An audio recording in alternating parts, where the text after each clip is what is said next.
अस्सलामुअलैकुम वरहमतुल्लाहि वबरकातुहू। दोस्तों कैसे हैं आप लोग। उम्मीद करते हैं कि आप लोग ठीक ठाक होंगे, खैरियत से होंगे। आज की वीडियो में हम कुवैत की कुछ इंपॉर्टेंट और बड़ी खबरें जो आ रही हैं वो आप लोगों के साथ शेयर करने वाले हैं। तो अगर आप कुवैत में रहते हैं, कुवैत के हालात वाक़यात से बाखबर रहना चाहते हैं तो इस वीडियो को आप शुरू से लेकर आखिर तक जरूर देखें, क्योंकि ये वीडियो आप लोगों के लिए काफ़ी ज़्यादा बड़ी और इंपॉर्टेंट होने वाली है। पहली अपडेट ये है कि जैसा कि आप लोगों को पता है कि 1 अगस्त से जो अजनबियों की एंट्री है वो कुवैत के अंदर शुरू की जा रही है, लेकिन यहाँ पर इंडिया, पाकिस्तान, बांग्लादेश, श्रीलंका और नेपाल की जो एंट्री है वो 10 अगस्त तक कैंसिल कर दी गई है। 10 अगस्त के बाद कोई फैसला लिया जाएगा, उसके बाद ही जो इन देशों के लोग हैं वो कुवैत के अंदर एंट्री कर सकते हैं। जबकि यहाँ पर डीजीसीए ने साफ कह दिया है कि इन देशों के जो नागरिक हैं वो कुवैत के अंदर डायरेक्ट एंट्री कर सकते हैं, उनको वाया किसी तीसरे देश में जाकर 14 दिन रहने की ज़रूरत नहीं है। आप लोग जो है वो डायरेक्ट एंट्री कर सकते हैं, लेकिन 10 अगस्त तक जो फ़्लाइटें हैं, जो टिकट वगैरह लोग बुकिंग किए हुए थे उसको कैंसिल कर दिया गया है। इसके साथ ही अगली अपडेट ये है कि अभी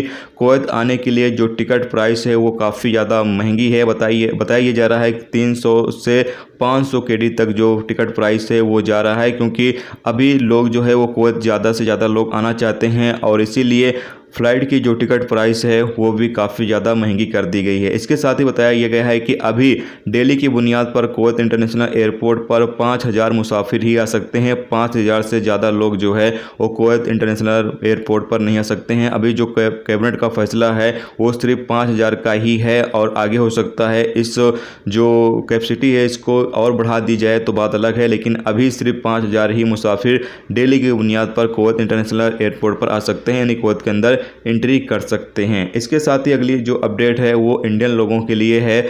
जो इंडियन एम्बेसी है उनकी तरफ से बताया गया है कि अगर कुवैत के अंदर कोई बंदा जो कोरोना वायरस से उसकी मौत होती है तो उसको जो है वो 1 लाख इंडियन रुपीस के हिसाब से दिया जाएगा। यानी कि अगर किसी बंदे की मौत जो है वो कोरोना वायरस की वजह से होती है तो उसको इंडियन 1 लाख रुपीस जो है वो दिया जाएगा।